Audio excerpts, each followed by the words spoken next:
Sanjeev વાચે YouTube ચેનલમાં આપ સર્વનું હાર્દિક સ્વાગત છે. મિત્રો, ગુજરાત સરકાર દ્વારા ગુજરાત કર્મયોગી સ્વાસ્થ્ય સુરક્ષા યોજના અંતર્ગત પીએમજે સિરીઝનું આયુષ્માન કાર્ડ ઉપલબ્ધ કરાવવામાં આવી રહ્યું છે.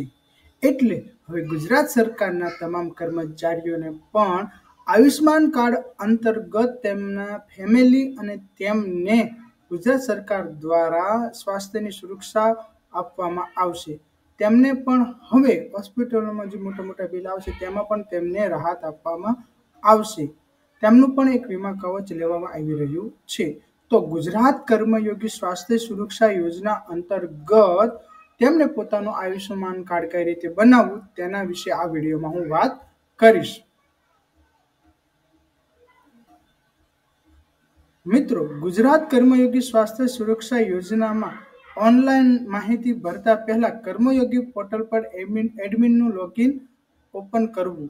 જેમાં કર્મયોગી એપમાં જઈને તમે ડેશબોર્ડમાં જઈ અને ત્યારબાદ એડમિન માસ્ટરમાં જઈને યુઝર રજિસ્ટ્રેશન ઉપર ક્લિક કરી HRP નંબર તમે અહીં નાખી એન્ટર કરી તમારું નામ, લાસ્ટ નામ એડ કરી અને તમારે સર્ચ બટન ઉપર ક્લિક કરવાનું રહેશે.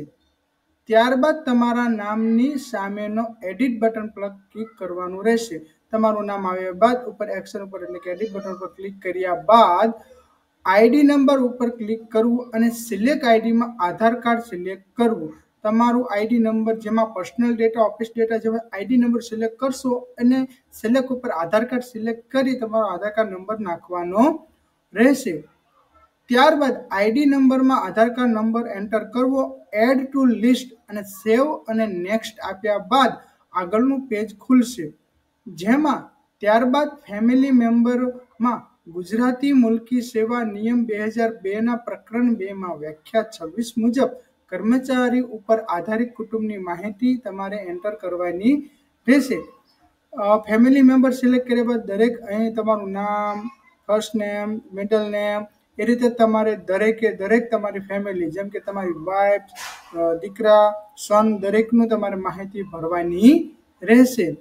ત્યારબાદ ગૂગલમાં તમારે HTTP beneficiary.ns ગવર્મેન્ટની સાઇટ ખોલી બેનિફિશરી સિલેક્ટ કરી કેપ્ચા એન્ટર કરવાના રહેશે અને આધાર નંબરમાં જે મોબાઈલ નંબર આપેલો હોય તે તમારે અહીં મોબાઈલ નંબર નાખવાનો અને પછી ત્યારબાદ તમારે લોગિન કરવાનું રહેશે. આગળ વાત કરીએ તો કે મોબાઈલ નંબર એડ કર્યા બાદ વેરીફાઈ ઉપર ક્લિક કર્યું ત્યારબાદ OTP એન્ટર કરીને પછી તમારે અહીં લોગિન કરવાનું રહેશે. પછી ક્રમમાં PMJ, Gujarat, regular employee, district, search by HRP number નાખ્યા બાદ કેપ્ચા નાખીને તમારે સર્ચ કરવાનું રહેશે.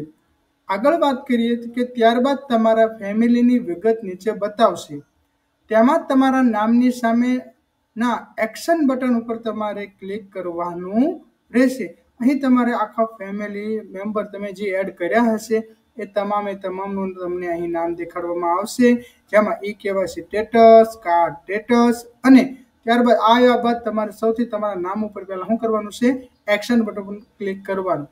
ત્યારબાદ એક પોપઅપ ખુલશે, તેમાં વેરીફાઈ ઉપર ક્લિક કરવું અને ઓથેન્ટિક ઉપર ક્લિક કરવું. તમારો અહીં પોપઅપ ખુલે એમાં તમારો આધાર કાર્ડ નંબર હશે. ઓથેન્ટિક મોડ સિલેક્ટ કરીને તમારે વેરીફાઈ ઓથેન્ટિક ઉપર ક્લિક કરવાનું રહેશે. ત્યારબાદ બોક્સ બટનમાં ક્લિક કરો એટલે તમારે આ રીતનું આવશે જેમાં તમારે આપવાનું છે અલાવ. આગળ વાત કરીએ ત્યારબાદ આધાર OTP સિલેક્ટ કરી વેરીફાઈ કરવાનું રહેશે. જે પણ વ્યક્તિને પોતાનું કરવાનું છે તેમાં સિલેક્ટ કર્યા બાદ આધાર OTP KYC કરવાનું છે અને એની ઉપર સિલેક્ટ કરવાનું રહેશે.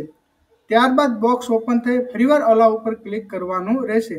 ત્યારબાદ ફોટોગ્રાફ ઉપર ક્લિક કરી વેબ કેમથી લાઈવ ફોટો લેવાનો રહેશે. ખાસ યાદ રાખજો કે જે વ્યક્તિને તમારો ફેમિલી તેનું ખાસ લાઈવ ફોટો લેવાનો જરૂરિયાત રહેશે.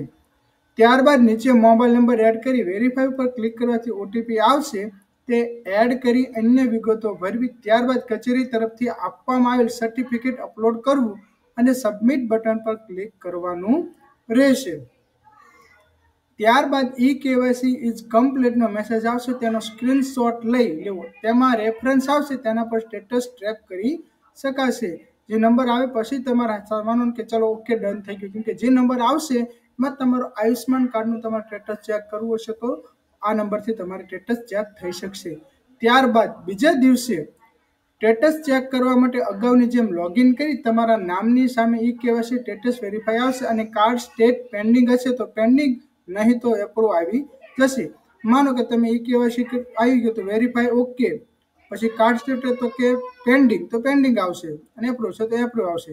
સ્ટેટસ એપ્રુવ આવ્યા બાદ ડાઉનલોડ બટન પર ક્લિક કરી આધાર ઓટીપી એડ કરવાનો રહેશે અને ત્યારબાદ Ayushman card has been download સક્સેસફુલનો મેસેજ આવી જશે અને તમે તમારો ડાઉનલોડ કરી શકશો.